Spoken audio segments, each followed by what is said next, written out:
Israel विरोधी social media पर क्यों करते हैं तरबूज का इस्तेमाल? हमास समर्थकों के सांकेतिक विरोध का जरिया क्यों बना तरबूज? तरबूज कैसे बन गया फिलिस्तीनी संघर्ष का प्रतीक? जानिए विरोध प्रदर्शनों में आंदोलनकारी क्यों दिखाते हैं कटा तरबूज। इजराइल और हमास के बीच अभी लड़ाई आखिरी मोड़ पर है, खत्म नहीं हुआ है। सोशल मीडिया पर फिलिस्तीन और हमास के जितने विरोधी हैं उतने समर्थक भी हैं। सोशल मीडिया पर फिलिस्तीन के समर्थन में लिखे जा रहे कई पोस्ट में प्रतीक के तौर पर तरबूज नजर आ रहा है। कटे हुए तरबूज की तस्वीर और इमोजी आदि का इस्तेमाल अक्सर फिलिस्तीन के लोगों के साथ एकजुटता दिखाने के लिए किया जाता है। तरबूज को फिलिस्तीनी संघर्ष का प्रतीक क्यों माना जाता है, इसका कारण तो आसानी से पता चल जाएगा, लेकिन तरबूज का इस्तेमाल कैसे शुरू हुआ, इसका इतिहास बहुत जटिल है। तरबूज ही क्यों?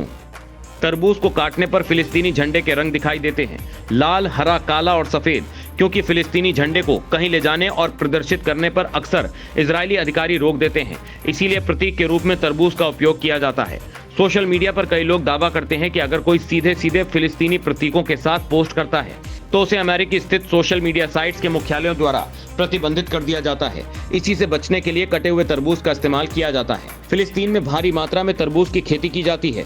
वेस्ट बैंक से लेकर गाजा तक तरबूज उगाए जाते हैं। फिलिस्तीनी व्यंजनों में इसे प्रमुखता से शामिल किया जाता है। इस पूरे वर्ष फिलिस्तीन में कुछ न कुछ होता रहा है। दरअसल साल की शुरुआत में ही एक बड़ी घटना हो गई थी। द टाइम्स ऑफ इजराइल के मुताबिक जनवरी में इजराइल के राष्ट्रीय सुरक्षा मंत्री इतामार बेन ग्विर ने पुलिस को सार्वजनिक रूप से फहराए गए किसी भी फिलिस्तीनी झंडे को फाड़ने का निर्देश दिया था। कथित तौर पर मंत्री ने यह फैसला तब लिया जब एक आतंकवादी ने जेल से रिहा होने के बाद फिलिस्तीन का झंडा लहराया। इजराइल में फिलिस्तीनी झंडा फहराना कानूनी रूप से प्रतिबंधित तो नहीं है, लेकिन पुलिस अक्सर ये दावा करते हुए कार्रवाई करती है कि झंडा फहराने से अशांति फैल सकती है। जनवरी के मामले के बाद झंडा फहराने वालों की गिरफ्तारियां हुई। जून में जाजिम नामक एक संगठन ने तेल अवीव में चलने वाली टैक्सियों पर कटे हुए तरबूजों की तस्वीरें लगाना शुरू कर दिया, जिसके साथ लिखा होता था कि यह फिलिस्तीनी झंडा नहीं है। एक अन्य प्रमुख उदाहरण फिलिस्तीनी कलाकार खालिद हुरानी का काम है, जिन्होंने 2007 में फिलिस्तीन प्रोजेक्ट के सब्जेक्टिव एटलस के लिए तरबूज के एक टुकड़े को चित्रित किया था। उनका काम बहुत चर्चित हो गया और इस तरह उन्होंने तरबूज को फिलिस्तीनी मुद्दे के साथ मजबूती से जोड़ने का काम किया। अब जो बात कम पता है वो ये कि विरोध प्रदर्शनों में सबसे पहले तरबूज का इस्तेमाल कैसे शुरू हुआ। कई पश्चिमी मीडिया संगठनों का दावा है कि यह प्रथम इंतिफादा के दौरान प्रतिरोध का एक प्रमुख प्रतीक था। हालांकि अरब समाचार वेबसाइट और ब्लॉग इसका खंडन करते हैं।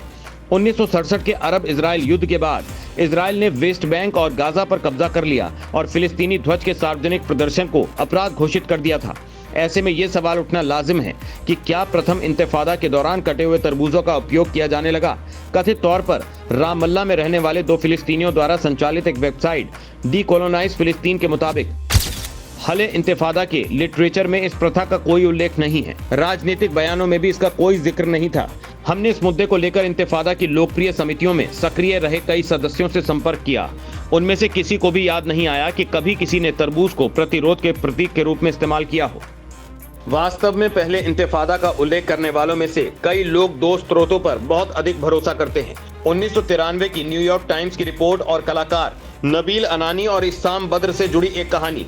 द नेशनल की रिपोर्ट के अनुसार 1980 में कलाकारों की एक प्रदर्शनी को इजरायली सेना ने बंद कर दिया था, क्योंकि कलाकृतियों को राजनीतिक माना गया था और उन पर फिलिस्तीनी ध्वज और उनके रंग थे। बद्र ने एक अधिकारी से सामने आकर पूछा, क्या होगा यदि मैं सिर्फ एक तरबूज बनाना चाहूँ? अधिकारी ने उत्तर दिया, उसे जब्त कर लिया जाएगा। इजराइल और फिलिस्तीन के बीच हुए ओस्लो समझौते के बाद से फिलिस्तीनी झंडा प्रदर्शित करना अपराध नहीं होने के बाद लिखे गए NYT लेख में बताया गया है। गाजा पट्टी में एक बार युवाओं को कटे हुए तरबूज ले जाने के लिए गिरफ्तार किया गया था।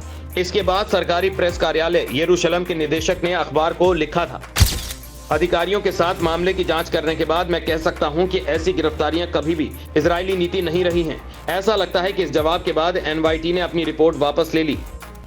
आज भले ही तरबूज के उपयोग की उत्पत्ति स्पष्ट नहीं है, लेकिन इसे फिलिस्तीनी प्रतिरोध के प्रतीक के रूप में व्यापक रूप से स्वीकार कर लिया गया है।